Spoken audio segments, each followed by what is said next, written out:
Gaming can put a major stress on your wallet, and even with seasonal Steam sales, it never feels like there's enough money in the world to try out all the games we want. Luckily, there are a ton out there that don't cost anything. We've been digging into the Steam library and found 10 exceptional free-to-play games currently available, so save your cash as we'll go over them. Brawlhalla could be described as Smash Bros. Lite. It's a platform fighter that incorporates powerful weapons and gadget drops that change your playstyle according to the specific item. 1 minute you'll be fighting with grenades, then the next you'll be riding a rocket spear into someone's face. Play in ranked or casual matches that support 1v1s, 4v4s, and anything in between. There's even an alternate party mode with completely different objectives to mix things up. The roster of 46 legends can be bought with earnable in-game currency in addition to real money. But there are always 8 legends available for free each week in rotation. Aside from the cute sprite art and animations, every legend has different stats that help to make them feel unique. For example, my favorite legend, Fate, has increased speed and strength, but lowered dexterity and defense. Barraza, on the other hand, is more of a tank with slower movement, but a higher defense stat. Brawlhalla will keep you coming back once you get your first taste of victory. Team Fortress 2 is the granddaddy of hero shooters, but don't play it for a history lesson. Play it because it's fun, stylish, unique, and still boasts around 50,000 concurrent players every single day. Choose from 9 of the most creative and fundamentally dissimilar classes ever crammed into the same first-person shooter to accomplish objectives with the rest of your ridiculous 16-player team. Don convincing disguises, eat a sandwich, and even drench your enemies in, well, whatever's in that jar. If the brilliant core game modes are too fun for you, then why not try the cooperative, wave-based man vs. machine mode? The TF2 community has taken it upon themselves to create even more wacky modes like Prop Hunt, Surf, and trading servers where players argue over who has the most valuable hat. War Thunder is an absolutely massive military vehicular combat game featuring hundreds of vehicles from multiple eras and more than half a dozen nations. You'll progress through the tech tree of your chosen nation's arsenal of aircraft, tanks, or naval warships. Choose your preferred arena, be it ground, land, or sea, and queue into matches of up to 32 players. Good news if you're a military simulation buff, War Thunder offers realistic and simulation variants of the normal arcade mode that boast more realistic damage and flight models in addition to things like having to return to an airfield to reload. There's certainly a lot of progression to work through, but even at low levels, there's plenty of fun to be had. Paladins is more than a little similar to Overwatch, but it does some interesting things of its own. What's unique about Paladins is that it incorporates a card deck system for your champions that grants amplified attributes and enhanced or modified skills that allows you to build towards a specific playstyle. All cards are free to use for all champions, which opens up customization to a higher degree. There are 3 major game modes: Siege, a capture the objective and push the payload type, Team Deathmatch, which is a 5v5, and Onslaught, a capture the point objective.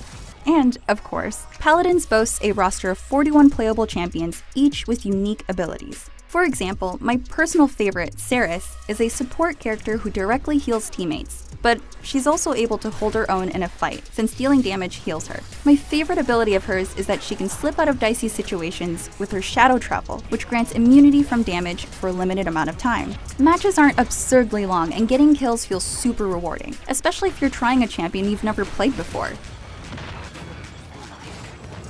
Dota Underlords is a Valve-created, standalone version of the popular Auto Chess mod for Dota 2. At a top level, Underlords is a deck-building tactics game, and while it isn't exactly easy to pick up at first, it becomes dangerously fun and addictive once you have a few games under your belt. Each match pits 8 players against one another to see who can build the best team of random units drafted from a shared pool. You'll have to consider unit placement, synergies, stats, effects, your opponent's strategies, as well as properly manage your golden experience in order to achieve victory. Every match is a brand new opportunity to try a new and fun build, which makes the prospect of playing just one more really hard to refuse. MOBAs can seem daunting to approach, but Smite makes it easy to jump right into the thick of it. Most MOBAs are isometric point and click, but Smite is actually unique in that it's played in third person. Gods, the roster of playable characters, are deities, immortals, and mythical creatures from ancient mythology from all over the world. You can play as Medusa, Ra, or even Cupid if you want. The classic game of Smite is a 5v5, but there are other game modes with different rules and objectives that you can choose from. My personal favorite is Joust, a 3v3 mode that's on a one-lane map with the goal of destroying the enemy's defenses and their Titan. Joust, along with a few other game modes, usually lasts about 15 minutes, which makes it super fun and easy to hop into a match without worrying about spending half an hour in one game. Smite is a fresh take on MOBAs and is beginner-friendly to players who might be unfamiliar with the genre.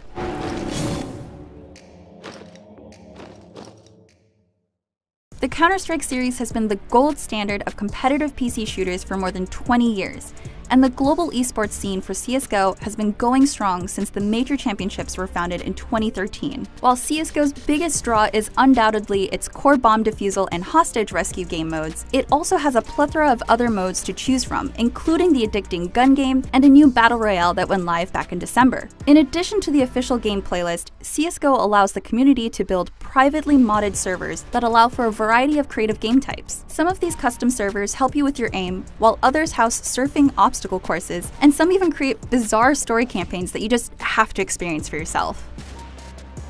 From the outside looking in, Warframe can seem impenetrable. Half a decade of updates, system reworks, and ever-evolving stories have made it a complex game chock full of different mechanics to learn. While that can be intimidating at first, Warframe is so dang fun that it more than rewards the time that you put into learning it. Years of updates also means it holds a well of content so deep, you may not see the bottom even after hundreds of hours playing, all of which can be experienced entirely free, as Warframe has some of the most inviting free-to-play systems on this list. It's a game that truly never stops getting better, and it's well worth getting comfortable with, so you can craft your own space ninja suits and bullet jump through waves of enemies with the rest of us.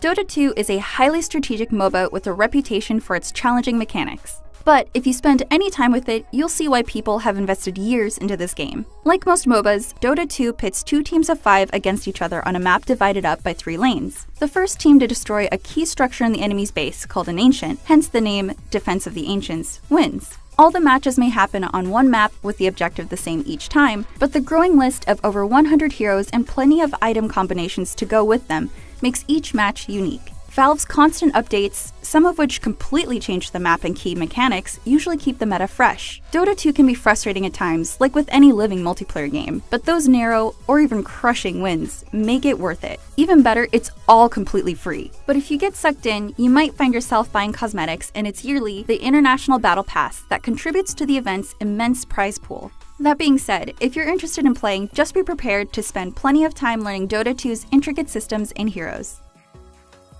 As of summer 2019, it's fair to say that Path of Exile is hands down the best ARPG on the market. In terms of post-launch support, developer Grinding Gear Games has candidly raised the bar for the genre. The most recent content update, called Legion, is Path of Exile's 10th expansion. The span of unique and replayable content at this point is absolutely massive, with depth to match when it comes to character progression and loot. What's more, all of this great content is free. Its monetization system is more altruistic and less intrusive than many $60 AAA games in 2019. If you're looking for an ARPG with hundreds of hours of unique gameplay and no signs of slowing down its post-launch support in the near future, then look no further than Path of Exile. Or else, lights out. Now that you have a full list of free games to check out, which game do you think you'll try first? And let us know if you think any games are missing. In the meantime, make sure to stay with us here at IGN for more on all things gaming.